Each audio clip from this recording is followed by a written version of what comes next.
Clara ya yang semalam batal saya? Iya Bu. Oh, Ibu Clara kemarin sudah datang ke sini ya dengan Ibu Fitri, Iya Bidan Fitri? Bu. Oke baik, kalau begitu perkenalkan dulu ya Bu ya. Nama saya Cindy Revina, saya bidan yang bertugas pada pagi hari ini di klinik ini ya Bu ya. Ibu kemari untuk bertanya tentang ASI eksklusif, benar? Benar Bu. Baik, kalau begitu sebelum saya melakukan tindakan dan konseling terhadap Ibu, izinkan saya menutup pintu dan menutup tirai guna menjaga privasi pasien ya Bu ya. Baik Bu. Baik, izin sebentar ya Bu.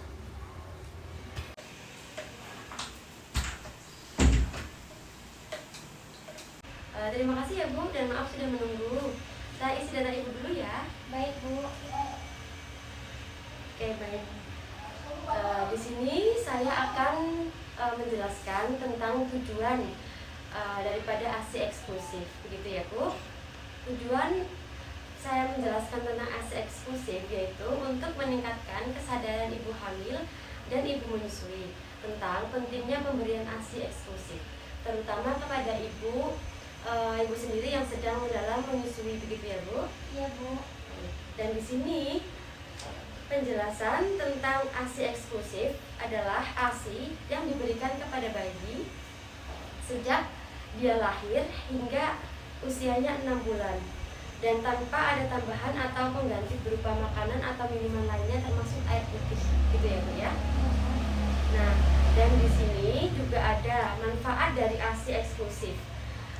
Air susu ibu atau ASI sebagai nutrisi, sebagai daya tahan tubuh, meningkatkan kecerdasan, meningkatkan jalinan kasih sayang antara ibu dengan bayi, dan juga penghemat biaya obat-obatan, tenaga, dan sarana kesehatan, dan juga menciptakan generasi penerus bangsa yang tangguh dan berkualitas, gitu ya Bu ya. Iya Bu.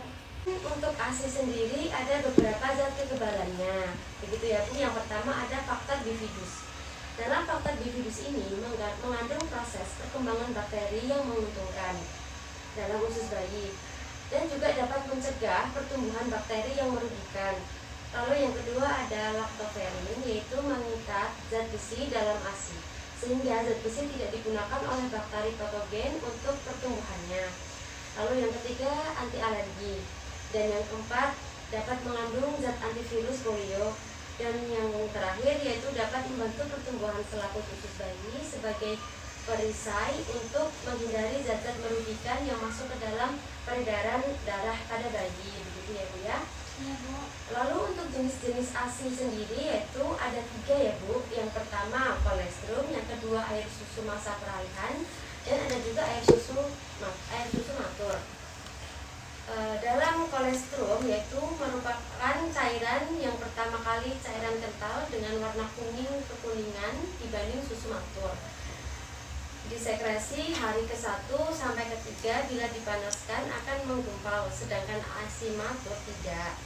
Lalu merupakan pancahan yang ideal untuk memberikan mekonium dari usus bayi yang baru lahir dan mempersiapkan seluruh pencernaan makanan bayi bagi makanan yang akan datang, dan lebih banyak mengandung karbohidrat, protein, mineral, antibodi, dan memberikan perlindungan bagi bayi sampai umur 6 bulan dibandingkan dengan ASI matur, begitu ya Bu.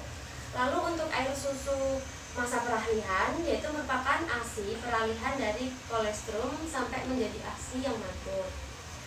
Disekresi dari hari ke-4 sampai ke-10, dan juga kadar protein makin rendah sedangkan kadar karbohidrat dan lemaknya semakin meninggi dan volumenya juga semakin meningkat, gitu ya Bu untuk air susu masa peralihan. Lalu untuk air susu matur merupakan ASI yang disekresi pada hari ke-10 dan seterusnya. Komposisi relatif konsentran, merupakan juga koloran berwarna putih kekuningan yang diakibatkan warna dari cakesin. Lalu tidak menggumpal jika dipanaskan, itu untuk air susu matur. Dan juga terdapat antimikrobial, faktor antara lain yaitu antibodi, yaitu kekebalan terhadap infeksi. Lalu juga protein, hormon-hormon, begitu ya Bu, itu untuk air susu matur. Selanjutnya, hal yang paling penting yaitu cara memperbanyak produksi ASI. Di sini ibu harus rajin-rajin itu ya bu ya, konsumsi sayuran gitu ya bu ya, agar ASI ibu dapat kayak penuh gitu. Nah, untuk memperbanyak produksi ASI, bayi menyusui setiap 2 jam selama 10-15 menit di setiap payudara. Lalu caranya juga menggunakan bayi, buka baju atau gendongan yang membuat para rasa gairah, dan duduklah selama menyusui. Selanjutnya, pastikan bayi menyusui dengan posisi yang baik, yaitu menempel pada ibunya dan menelan secara aktif, begitu ya bu. Dan lagi juga susu bayi ditempel yang tenang, nyaman, dan minumlah setiap kali menyusui. Lalu tidur bersebelahan atau berdekatan dengan bayi setiap tempat menyusui setiap saat, dan istirahat dengan cukup, serta meminum atau mengkonsumsi cairan air putih yang banyak, gitu ya bu ya. Itu untuk cara memperbanyak produksi ASI. Lalu selanjutnya saya akan menjelaskan tentang cara pemerasan ASI dengan tangan. Yang pertama, siapkan cangkir atau gelas bertutup yang telah dicuci dengan air mendidih ya bu, yang bersih gitu aja. Lalu payudara dikompres dengan kain handuk yang hangat dan dimassage dengan pijatan gitu ya bu ya. Lalu dengan kedua telapak tangan dari pangkal ke arah kalang payudara, ulangi pemijatan ini pada sekitar payudara ibu secara merata. Nah, dengan ibu jari di sekitar kelangkang payudara tangan atas dan jari telunjuk, jadi begini ya bu ya, begini. Lalu daerah kalangan payudara diletakkan ke arah dada, jadi begini ibu nanti, ini ya, terus ke arah dada, ini begini dari bawah ke atas kayak gitu ya bu ya. Lalu ulangi, tekan, peras, tekan, peras, tekan, peras, begitu ya bu ya. Lalu pada mulutnya ASI tidak keluar, setelah beberapa kali maka ASI akan keluar. Jadi setelah ibu menekan, peras, menekan, peras gitu, dia akan keluar sendiri gitu bu, gitu ya. Lalu gerakan ini diulang pada sekitar kalangan payudara pada semua sisi agar yakin bahwa ASI telah diperas dan semua seluruh payudara ibu terasa terisi, begitu ya bu ya. Selanjutnya saya akan menjelaskan tentang bagaimana cara penyimpanan dan pemberian ASI perah ya bu ya. ASI perah itu dapat disimpan di udara terbuka atau bebas selama 6-8 jam. Dapat juga disimpan di lemari es atau pendingin atau beku begitu. Lalu ASI yang telah didinginkan bila akan dikonsumsi ke bayi atau dipakai tidak boleh direbus ya bu, karena kualitasnya akan menurun, yaitu unsur kekebalannya.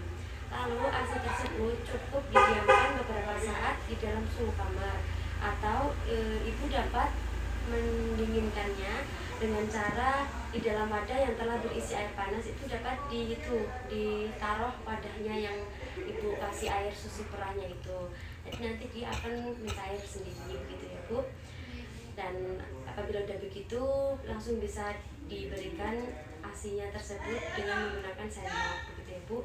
Caranya sebelum, lalu untuk penerapan ASI eksklusif kepada ibu yang sedang bekerja, saya sebutkan dan saya jelaskan juga ya bu ya. Yaitu selama ibu cuti hanya memberi ASI saja, tidak boleh ada tambahan makanan lain begitu ya bu. Sebelum masa cuti habis, ubah pola minum bayi dengan ASI perah. Lalu sebelum berangkat bekerja, susui bayinya terlebih dahulu ya bu ya, agar bayinya juga dapat merasakan ASI eksklusif secara langsung.